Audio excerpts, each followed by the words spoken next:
Hey, what's up everyone, John the Geek here, and today I'm going to be setting up and configuring this Lenovo all-in-one system. Specifically, it is the C460, and if you want to check out an unboxing of that, the link will be in the description of this video. And so this is a brand new system that was purchased. It just came out of the box, and I'll be setting it up for the first time for the user and the client, and I'll be uninstalling some software and then installing some essentials. There's a lot of bloatware that comes with this system. Now, you don't necessarily have to uninstall the same programs that I'm installing. As a matter of fact, there's only like one or two that it's a really good idea to uninstall, but for the most part, you could leave most of the Lenovo software on there, right? And it'll be perfectly fine. There's nothing wrong. It won't harm your system or anything like that. None of the software in there will harm your system. However, there's some trialware that might be kind of annoying and cumbersome, and it could slow down your system a little bit, right? And so here we are with the start page here, where it's gonna ask you for a region and language, and it's already set to where I'm at, which is the US English, keyboard layout US, and the time zone, which is Pacific. So go ahead and click on next, and then it wants you to sign your life away with the license terms. So go ahead and click on that, and then you're gonna name the computer, and you can name it whatever you want. It doesn't have to be called Lenovo PC, but I'm gonna leave it at Lenovo PC. And you can also change the color of the theme, right? You can change it to whatever you want. I'm gonna leave that stock. And then it's going to ask you to connect to a wireless connection. This does have wireless in here, and I'll go ahead and just connect to that. If you see yours on the list, obviously you won't see the same ones here, but if you see yours on the list, then go ahead and click on that and then enter in the password. Or if you have a direct connection with the Ethernet cable, you can go ahead and go with that, and then you can select this skip this step that's right down here, right? So mine is actually going to be down at the bottom because my SSID is a hidden network. So I'll go ahead and click on that, and the SSID on mine, I'll go ahead and type that in, right? And then now I'm going to type in my super secret password.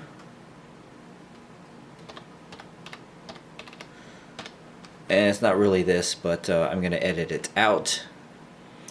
Alright, so now it wants you to use some settings here, some basic settings, and I'll go ahead. It mainly has to do with how your computer shares files and Internet Explorer type of stuff, how it will automatically install updates, app updates, device software, and I'll just go ahead and use Express settings for the most part. It's fine the way the stock settings are, and I'll go through and be showing you how to kind of tweak what some of the personalized settings that I actually use. All right.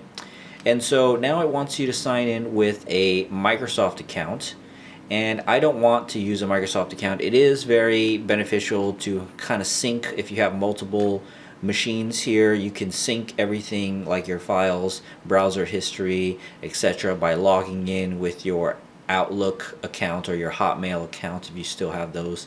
And you could, for the most part, use that, but I typically don't like to. That's just my own personal preference, right? It's got nothing to do with them having to have me make another account, right?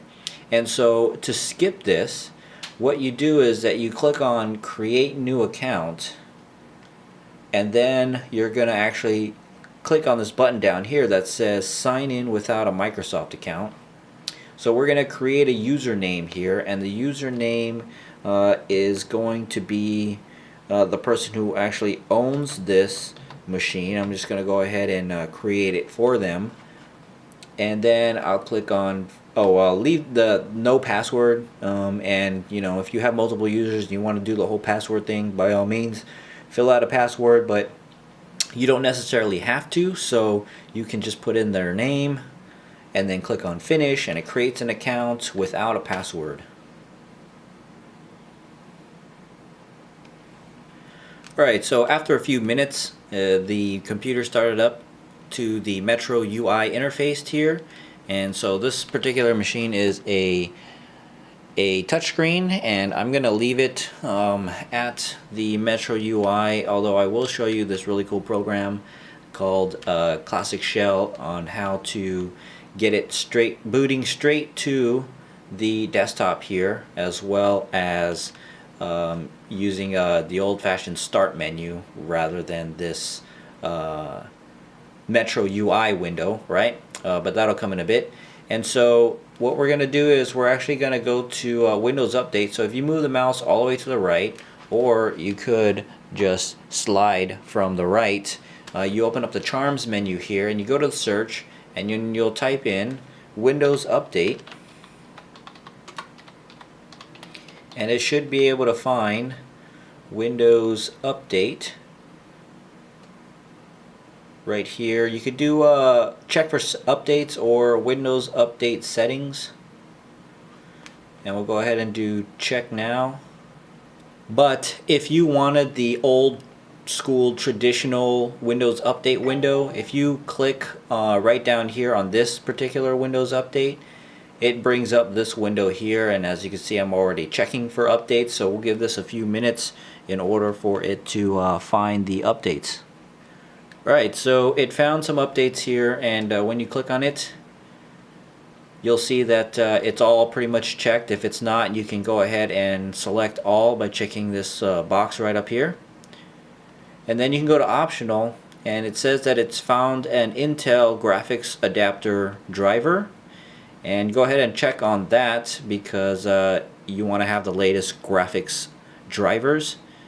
Then you can go ahead and click on install, and now what it's doing is going to download and install all the updates. Alright, so after the first round of updates, the computer restarted, and I went back into Windows Update, and you should go back to checking to see if there's updates, because most likely there probably will be. Updates just leads to more updates.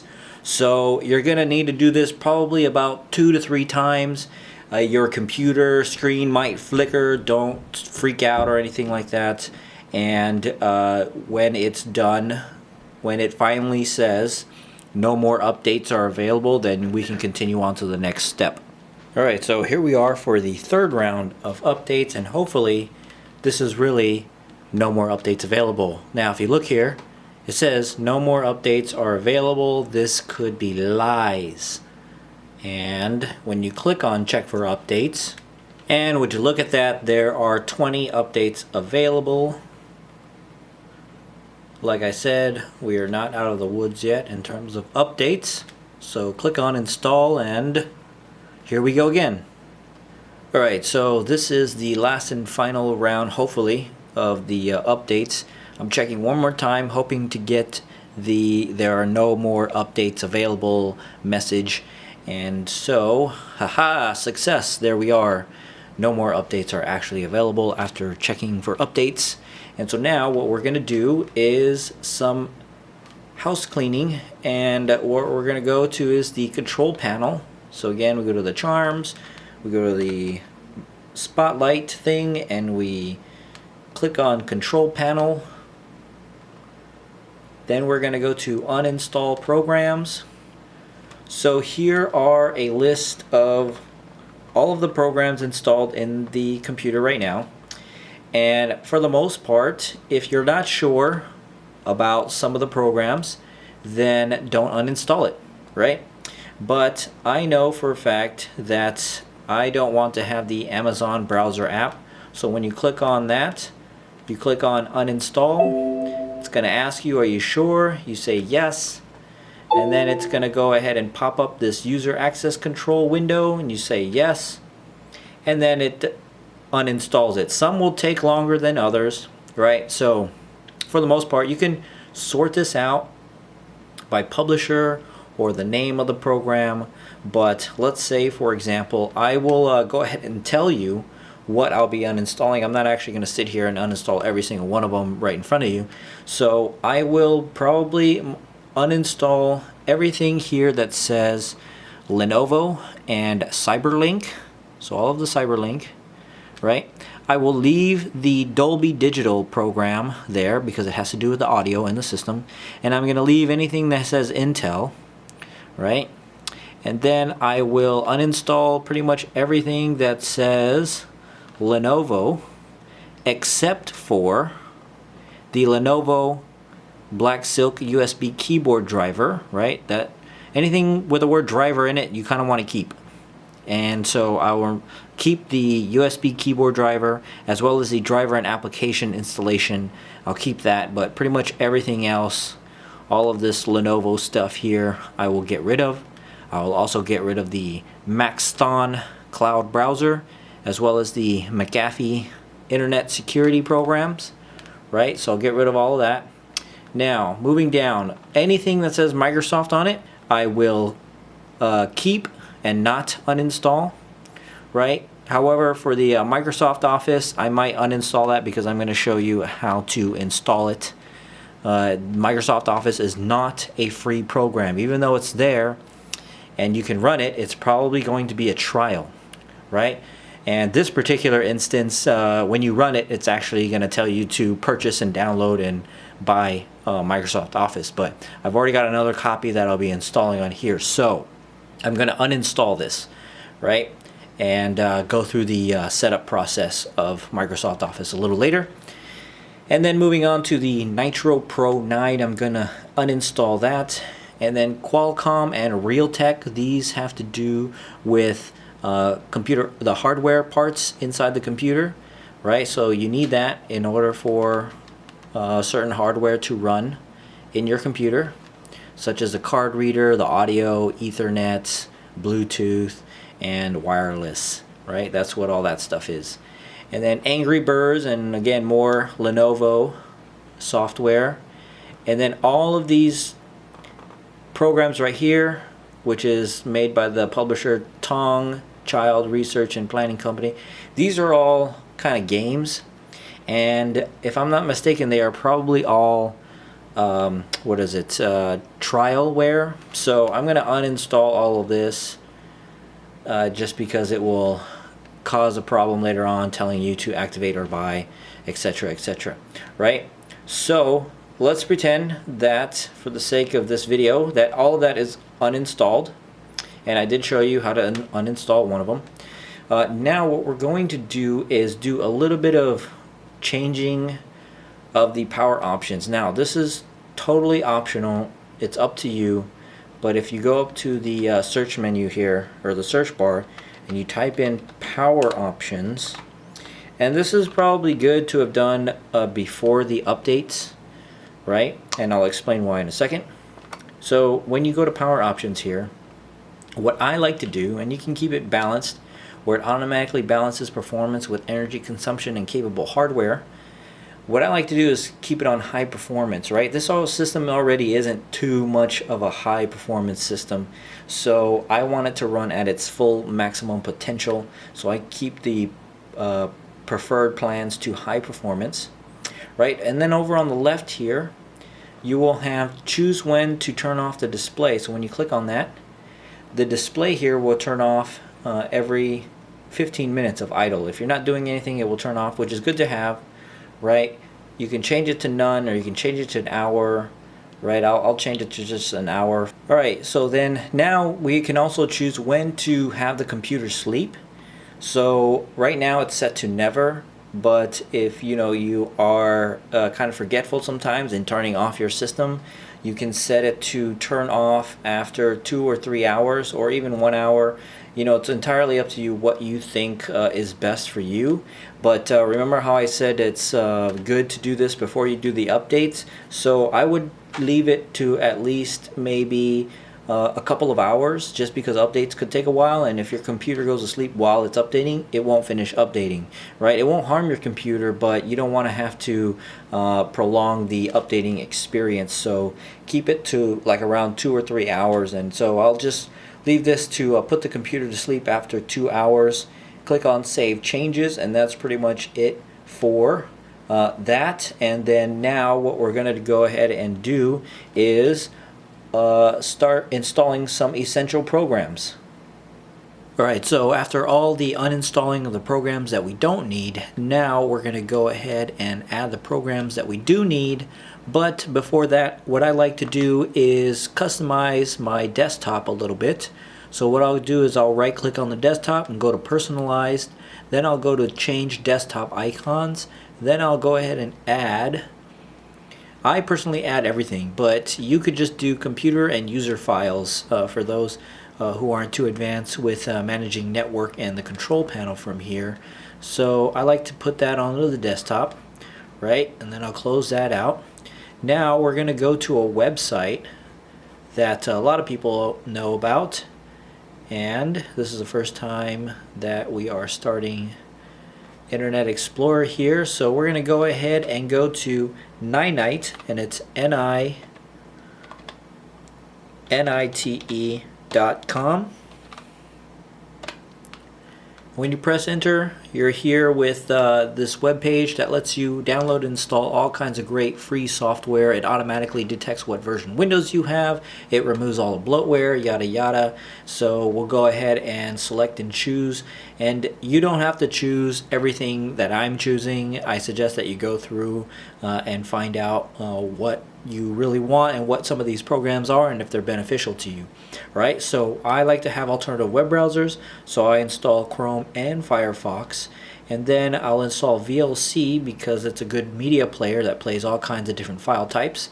I'll also install K-Lite codec packs, and then QuickTime, and then all the runtimes here, I'll check them all. Now if your computer doesn't require some of these, it will automatically skip it, or if your computer is already updated to the latest version, it will skip it automatically. That's the beauty of it. So I'll go ahead and install the Adobe Reader. Now if you have Windows 7, you do need to have a security program, and since I'm on Windows 8, it already has Windows Essentials or Windows Defender, and we'll start that in a little bit. But it has Windows Defender, which is basically Windows Essentials. It's the same thing, right? And so all of these developer tools, this person's not a developer or does online storage or does any of the utilities here, although I might add on there TerraCopy because it's a really good program. That's the program I personally use. And then there's 7-Zip for unzipping things. Now this person actually requested not to have Classic Start, but I'm going to go ahead and install it anyways, just to show you, for those of you who don't like this whole thing here where you press that and it's the Metro UI, and you want to boot directly to the desktop, and you want it to have your good old-fashioned Windows 7 start menu. I'm going to go ahead and download and install Classic Start. And so once we got everything there that we think we need, we'll go ahead and click on Get Installer, and it downloads this tiny little file here.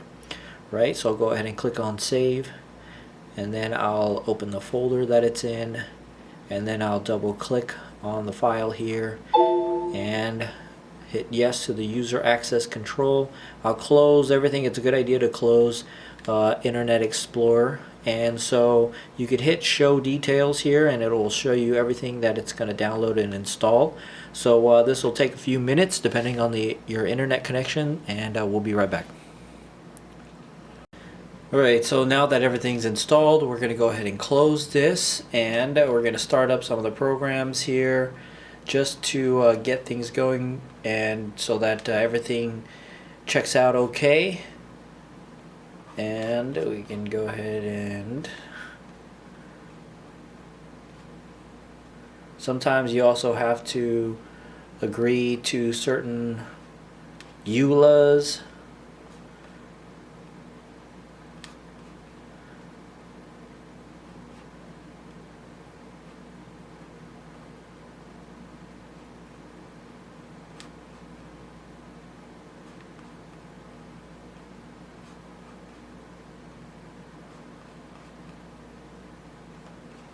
like the Adobe Reader.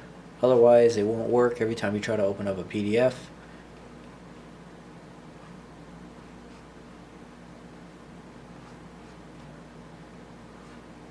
Now QuickTime is asking you to be the default video player for things. I do not like it to be the default video player because it's a little slow and clunky, but there's some videos where you just absolutely have to have QuickTime Player. And we'll go ahead and start Media Player Classic, the last one. Okay, so now what we're going to do is we're actually going to start up, speaking of which, media players. We'll start up Windows Media Player. We'll do the custom settings, then click on next. Then you can go ahead and click on next. Then we're going to choose the file types that we want Windows Media Player to play. And here's Windows Media Player, start it up, and then we can go ahead and close that. We're going to go select all, and I like Windows Media Player because it's very fast. It starts up very fast, right? And so we'll click on save, and so every type of media file will be played in Windows Media Player. And so now what we're going to do is we're going to go ahead and go to upgrade Flash on Internet Explorer. So we'll type in Adobe Flash.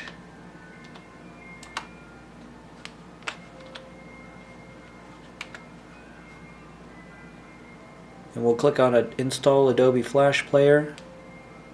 Oops. What is this?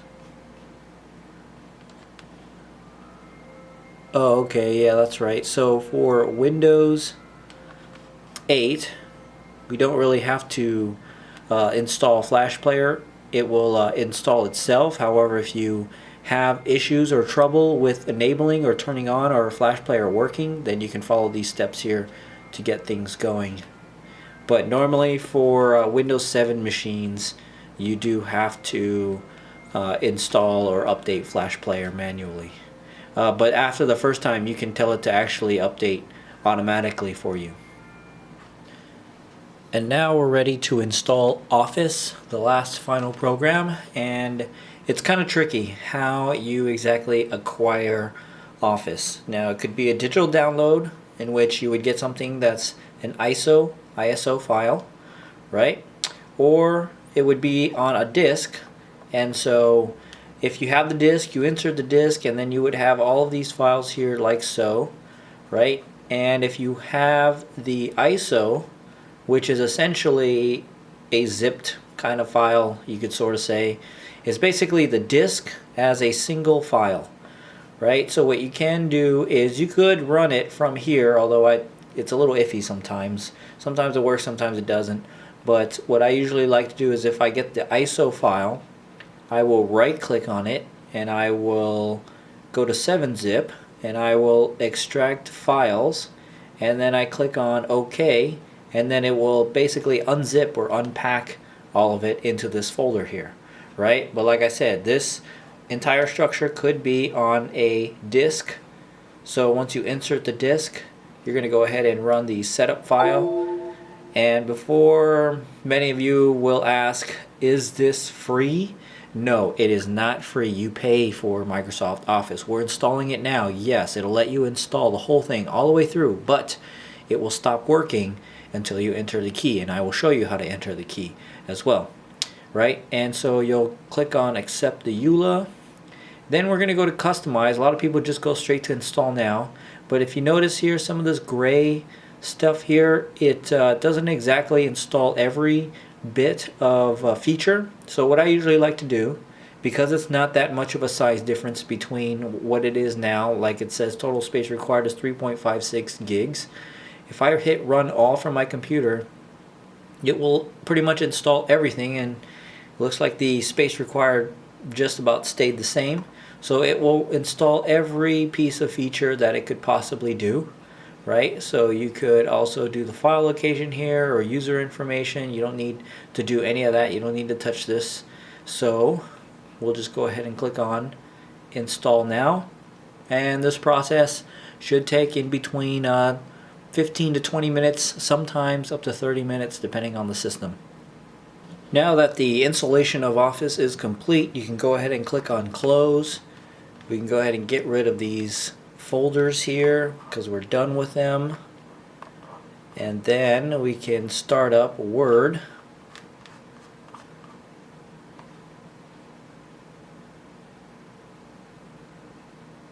Click on Search, then type in Word.